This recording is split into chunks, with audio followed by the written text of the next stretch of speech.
Hey there folks, this is Josh, Stoney Ridge Farmer. Welcome back to the farm?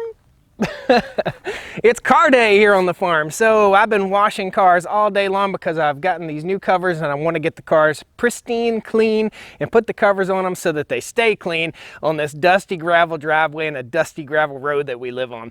So what we're going to be doing today is taking the Super Sport 454 pickup truck and we're going to uncover it, we're going to get in there and we're going to set the timing on it. So right now the timing is too far advanced and it's detonating big time. So when I hit the gas in that 454, it's sucking about 4 miles to the gallon and it's detonating. So it's rattling and carrying on and doing all kinds of mess. So today we're going to set the timing on the pickup and we'll show you the other cars and we'll have a little bit of fun on the farm. All right?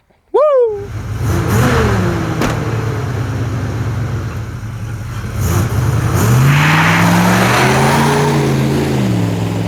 Well, if you're new to the channel, thanks a lot for coming. If you're an old timer here on the channel, you look back here behind us and you see something you never really seen before. We reached out to carcovers.com and they reached back out to us and now they're our day sponsor for today's video. So there will be a coupon code down in the video description, Stoney Farms, and there'll be a link down there if you want to pick yourself up a car cover. We've got 3 different grades of car covers here: an indoor black satin for the Grand National. We've got the Ultimate for the Oldsmobile Cutlass, and we've got the Platinum that has a lifetime warranty on the pickup truck. So pretty cool. Carcovers.com, there'll be a link down in the video description. They reached out to us and they want to help support rural content, which is awesome. Let's get Jesco uncovered. So guys, this is Jesco. This is our 1990 Super Sport 454 Black Beauty. We have not really done a whole lot with Jesco on the channel because Jesco hasn't been running worth a hoot.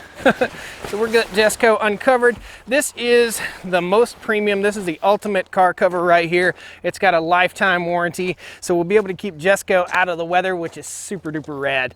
Let's get them uncovered and show you what we've got here. I spent all day basically washing these cars, trying to get them all ready for our work today. These cars were dirty and they stay dirty here on this dirt road. Black is not the color to have if you live out in the country on a dirt road. Let's get Jesco fired up and we'll pull them into the garage. We'll also show you these other cars here at the end of the video. Here's what we came to see, baby. That's what I'm talking about. So when we fire up Jesco, you'll hear a little bit of a funny lope. And that is the timing. It's just really off and you'll hear it kind of struggle to start here probably. Nope, fired it right up. There's that lope.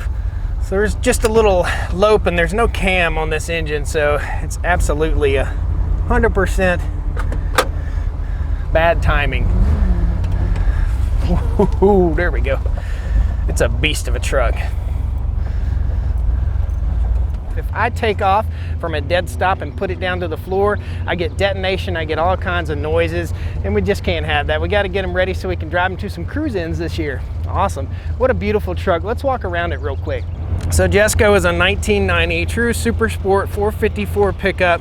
Clean as a whistle inside, all original interior. Dashboard on these trucks normally takes a beating. This one's pretty decent.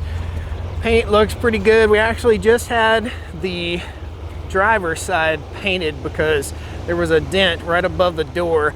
And these trucks are notorious for getting issues with the hinges. The doors are pretty heavy and the hinges will wear out, and there was a dent right there. So you can see my reflection in this thing. I really worked hard today. I didn't put any Armor All on the tires because I didn't want to get Armor All on our car covers. So when we get ready to go to a cruise in, that's when we'll oil up, grease up our tires.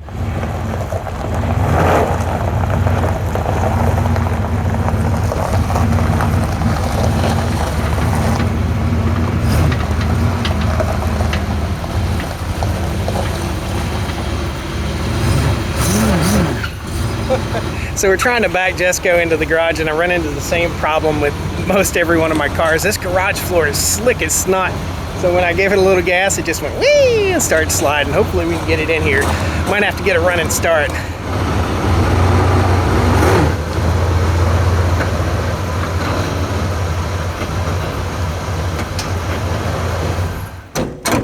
Opening up the candy store. FYI, I'm normally not this shiny. It is hot. It's like 200 degrees right here. Folks have been asking why we're not working in the shop so much. Well, I don't have an air-conditioned shop, and it is hot, man. When it's 90 degrees and about 85 and 90% humidity, whew, it's rough. So I'm waiting on the sun to go down behind this big old poplar tree and shade us here in just a minute. But let's look under the hood of Jesco. So Jesco is a true 454. That's a big block engine right there. Had some modifications done right here. These are external fans that were put on the truck. This was a Texas truck right here, just so you guys know. All of the componentry on the front of the engine has been replaced, so it's all good to go. Air conditioner blows ice cold. This truck has really been cared for. We also have some stainless headers by JBA, I believe, Performance Exhaust. Very nice truck. So first thing let's do, let's go ahead and get the air cleaner out of the way. It's got a cool little bow tie here on the top of it. My brother-in-law really took care of this truck. Look at that, kind of cool. So we'll go ahead and get the air cleaner off of here, out of the way, so we can get back there to the distributor, which is way back here in the back. Glad we didn't let it run much longer than we did. It's a little on the toasty side. Looks like we've got a K&N filter on there, and one little oil breather hose here. There we go. Back when engines were simpler. So we're breaking out the tub of towels. There's a little bit of grease on here. I'm gonna go ahead and wipe off with my tub of towels. Clean this guy while we work here a little bit, and clean my hands a little bit. So what we've got to do is put the timing light on the number one plug, which I believe is on the driver's side, very front. Guys, correct me if I'm wrong, but we'll put it on the number one plug.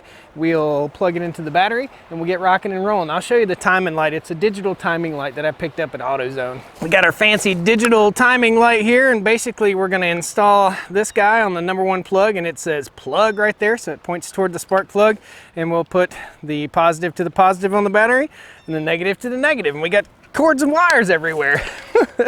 Good stuff. So just like any shade tree mechanic would, I pulled up the firing order on the Super Sport 454, and it looks like the distributor rotates clockwise, and it's 184-36572. So I checked the wires to the plugs. Everything is in order. The number one plug is the first one we get to right here, so that'll be the easiest part, clamping onto that number one plug. And I'll take you down in here and show you what we're going to be looking at. So here's what we're looking for. It's right down in there, and there we are. So we want to be at about 12 degrees. I am a total layperson on this thing. So basically the way this works is every time the number one spark plug fires, this thing shoots a beam of light down to a marker that's right on the flywheel, or the harmonic balancer, I do believe it's called. And correct me if I'm wrong, guys, and I'm no pro mechanic, so please just leave some comments down there if you have any suggestions or comments or any of that. Any little tiny bit of help can help us all. So this is how it's going to work. When I reach back here, we're going to loosen up the distributor, and we'll adjust the distributor, and we'll try to get it to about 12 or 13 degrees advanced on the timing. My thought is that the timing is retarded right now. In other words, it's backed off. I'm going to say we're probably at about 6 degrees of timing, where we need to be at a start point somewhere around the 13 or 12 mark. That's what I've read. That's what I've been told. If you guys know anything different, please, again, post it in the comments. I'll jump back on this truck and listen to what you say. So I had to get a step ladder and get over here, and I had to get my low profile wrench. I'll post a link to this low profile wrench set. This is a pretty difficult nut to get to. It is a, what is it? A 9/16 down here. Some of you guys probably already know that by heart, but just stick this 9/16 on, loosen, and roll with it. Just putting the right tools in place makes all the difference. I disconnected my timing light because it was taking so long. I was afraid it was going to kill the battery. I probably sweat about a gallon of sweat so far. All right, we're back on. Let's fire this puppy up.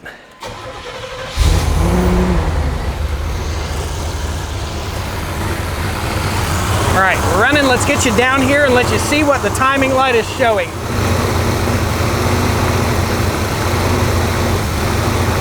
What we're looking for in that lower pulley, or the harmonic balancer, I believe is what it's called, is a mark that shows us top dead center.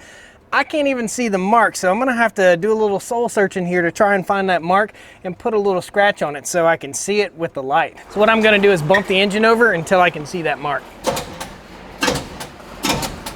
There it is. Whew, found it, let me show you. See that tiny little mark right there, right beside the measuring area? That's what we're looking for. And we want it to be about 12 degrees, so we want it to be up to the 12 mark. Okay, so I took a little bit of paint and I marked those lines. I made a little bit of a mess. We'll give them a second to dry and we'll start this guy up and we'll try to line those two lines up. There we go. Get our timing light in place here. We are somewhere way off. There it is.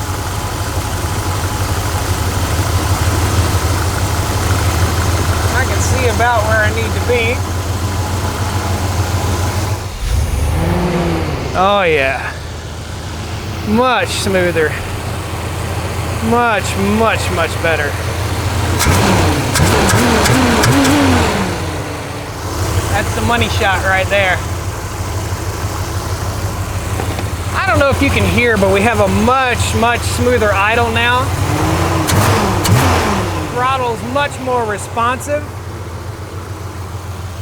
I think we're right on the money there. So we're at about 12 to 13 degrees advanced on the timing. I think that's about right. We're gonna take it for a drive and see if it's fixed my detonating issue. We were probably 25 degrees out of timing before I did this, so definite improvement. I can't wait. This thing loves to go sideways. Guys, if you think about it, pound that like button, subscribe to the channel. We got all kinds of fun stuff. I don't know if you noticed a couple motorcycles in the garage, but we picked up a couple of old school dirt bikes to work on and mopeds to work on here on the farm too, so we can zip around the farm on a moped. Awesome. Snug her down nice and tight. Make sure all of our hoses are hooked back up, ready to roll, and our bow tie back on here. Let's drive it. Here we go. Nice. Before I was having to put my foot on the gas. Man, I can really tell a difference in how this thing is running. The awesome thing about having a super duper clean truck right now is that I have to drive really slow on the gravel. I don't want to get it dirty. I just work my butt off trying to get it clean. Well, I'll show you the Oldsmobile and I'll show you the Grand National when we get back. The Olds is so pretty, so clean. Grandma's car, and the Grand National is just a beast. There'll be a lot more on the channel with the Grand National later on. Beautiful, beautiful day. Just for you, Safety Sam, I've got my seatbelt on. I can't tell you how many times I've made a video pulling out of my driveway and gotten fussed at for not wearing my seatbelt from Safety Sam. I got it, buddy. Now, we'll immediately know a difference as soon as I get out to the blacktop and I take off. I should know absolutely 100% if this is right or not. It was just detonating and sounding like, it just sounded awful. So I think I can already tell a huge difference. It's not loping, it's not pushing, it's not over, I guess it's not trying to pull me through and go, so it's good. I think we're good now. I wish it had a big bad cam in it, but it didn't have a big bad cam. It was stinking and out of time, inefficiently burning fuel. I'll set the camera down when we get to the blacktop until we get to a safe dead end road where it's nice and open. And then we'll play with it a little bit. Oh yeah, baby. She feels good. All right, we're on a dead end road. There's no traffic at all out here, and this thing feels good, boy. Like scary good. No more detonation. It is absolutely awesome. Neighbor, she's looking at me like I'm crazy because it's fixing to get crazy. Yeehaw, 454. That's what I'm talking about, baby. Big block. Got a neighbor over here. He's got a C10 pickup and a 67 Chevelle. He'll appreciate the fun that's getting ready to happen.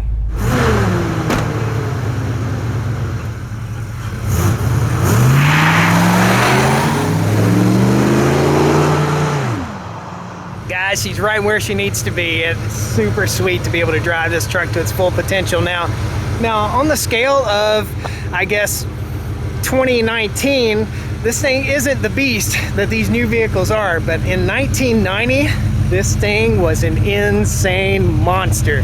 Awesome. Let's get down and show you the Grand National, and we'll show you the Oldsmobile. Now, you know we're saving that for last. This is the Olds Cutlass. This is a 1986 Oldsmobile Cutlass. It has the 442 wheels on it. Beautiful, beautiful car. I picked it up off of Craigslist. Let's take a look at the interior. This thing is clean as a whistle. I've actually got it up for sale. If you guys are interested, you're welcome to shoot me an email. If it's sold already, I'll post a comment that it's sold already, but this is it. This is one of my babies. The Grand National just looked lonely in the garage, but once I got the 454, I think we got to get rid of something. My wife's like, too many cars. Let's open her up here.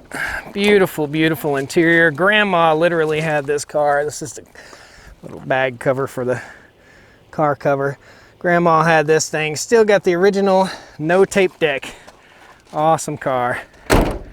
And this has the Oldsmobile. I believe it's a 307. Correct me, you Oldsmobile guys. This is a 86. This is the last year of the carbureted V8 5.0 liter engines.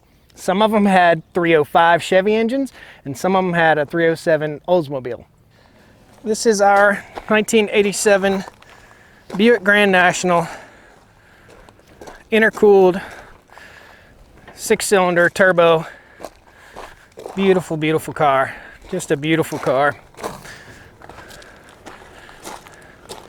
This has the soft cover for inside, but just a fabulous car. Great looking ride. That's it. So that's a 3.8 liter. If you guys don't know what Buick Grand National means, it means a bad machine, okay? So this is a Corvette eater from the 80s. This is a 3.8 liter fuel injected, intercooled turbo V6. The GNX model, I think, was 0 to 60 in 4.2 seconds or 4.6 seconds. This thing will get it. It will eat that 454 for lunch, chew it up, spit it out the tailpipe. Beautiful car. Let's take a look in the inside real quick. Just look at the body lines here. Just a beautiful, beautiful, rich, dark black. That's the interior. Looks really good. A little bit dirty in here, but we're still at 96,000 original miles here. This is an extra. It didn't come with cup holders. This is an extra console right here. Beautiful, beautiful car. Awesome. That's my baby. See, it is a farm. Guys, thanks a lot for joining me here on the Stoney Ridge Farm today. I hope you had a good time. We got Jesco running good. We'll be playing more with the Grand National in the future. Hopefully we sell the Oldsmobile. Well, hopefully we don't sell the Oldsmobile because it's a beautiful car too. I just don't have the room right now. We don't have a shop. We've got a small house. We've got a bunch of land and we're having fun. Come on back and see me here on the Stoney Ridge Farm again. I hope you enjoyed the video. Please pound the like button, subscribe to the channel if you're not already subscribed, and we'll see you next time on the Stoney Ridge Farm. Woo!